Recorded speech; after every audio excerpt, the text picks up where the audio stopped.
Hey guys, welcome back to another diecast review. The 2019 racing season has kicked off with some big endurance races, such as the 24 Hours of Daytona and the 12 Hours of Bathurst, so I figured this is a good time to show you my collection of 1/18th scale Corvette racing cars. So in today's 3-for-1, we have a C5R, a C6R, and a C7R, all made by AutoArt. Let's get started with the C5R. So first we have a 2002 Corvette C5R that competed in the ALMS GTS class, this one driven by Andy Pilgrim and Kelly Collins. For those that don't know, the GTS class was the fast class for the GT endurance cars of that time period, as it allowed for some heavy aerodynamics and something around 600 horsepower. Doing a quick look around the car, you get to see some of the aerodynamics, such as this aggressive front splitter, these louvers that are in the hood and fender area right there. Of course, in the back there is this big rear wing, and what the GTS class allowed for was a rear diffuser, like so.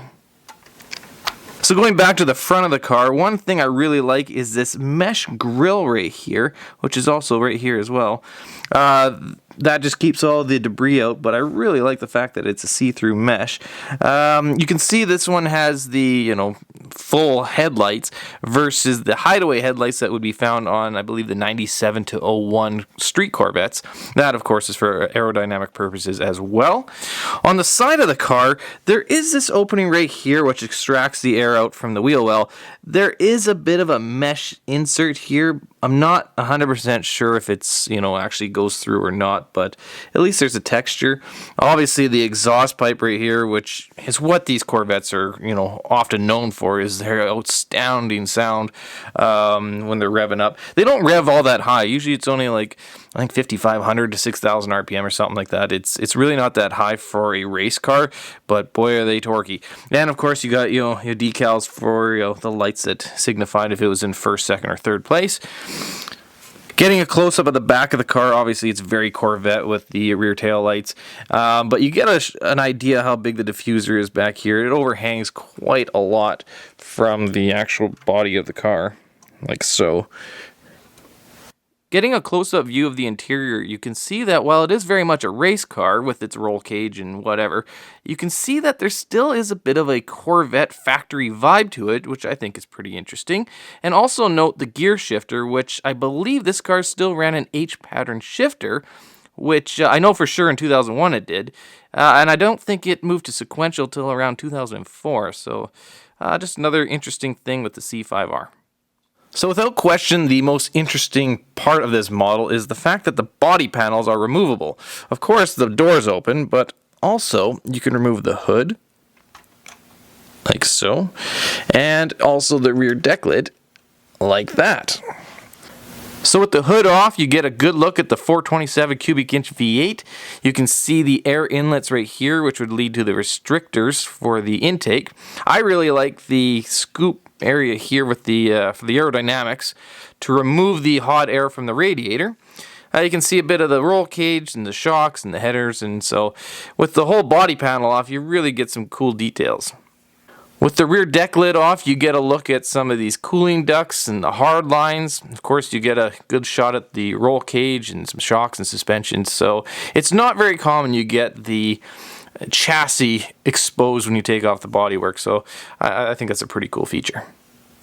Now this is the 2005 Corvette C6R that won the GT1 class at the 24 Hours of Le Mans. You can tell that because of the number 64 and other decals on the car. Now the GT1 class is essentially just a renamed GTS class, and 2005 was right around the beginning of the end of the GT1 class, at least in the ALMS, as the factory-backed Corvette racing team dominated so much it drove out the competition. As for the features of the car, I think, as a whole, AutoArt did a very good job at showing off the beauty of the C6R, which is to be expected, and while there are some great details, there also is a few disappointments. The biggest disappointment is the fact that it's a sealed body shell, meaning you can't open the doors or open the hood, nothing. It's just one piece. Going to the front of the car, you get to see the amber headlights and running lights, which is class specific. I'm disappointed that this is just a mesh insert or a plastic insert. It's not real mesh, but I do like the fact that the brake openings here are very deep. Even this opening right here, which really serves no purpose, is also, inset quite a bit. I do like the fact that the front splitter is like a carbon fiber texture, and of course there's no doubting the paint job and decals on this car. Now my favorite feature on the entire car has to be these louvers right here on the fender, as if you look at it from the right angle, you can see that not only is every one of these slots open, but you can see the curvature of every single one as well, which is a really fine detail. Also, I like the fact that this scoop is very deep, which is much better than even on the C5R. And I also like that this scoop right down here towards the radiator gives you a good shot at the radiator itself, which, if you look at it, it says Ron Davis on it. There's a couple of things that I like on the back of the car. One is the rear wing, which has the texture and look of the carbon fiber. And I also like the rear diffuser, which is tucked right up to the body, and you can see all the vertical strakes on it, which just aid to the efficiency. Now there is a fully detailed interior in the car. You can see that with the roll cage. You can even see like the alternator in the back, the cooling hoses, the dash, etc., etc. It just would have been really nice if you could have opened up a door to get a better look at it. Finally, we have the 2015 C7R, which again won the 24 Hours of Le Mans in the LMGTE Pro class. And I personally find this to be the most aggressive and stunning of the three Corvettes, mainly from its bright yellow paint job with its black wheels, and of course the sharp edges of the C7. Just look at how wide the C7R is from the super flared out fenders.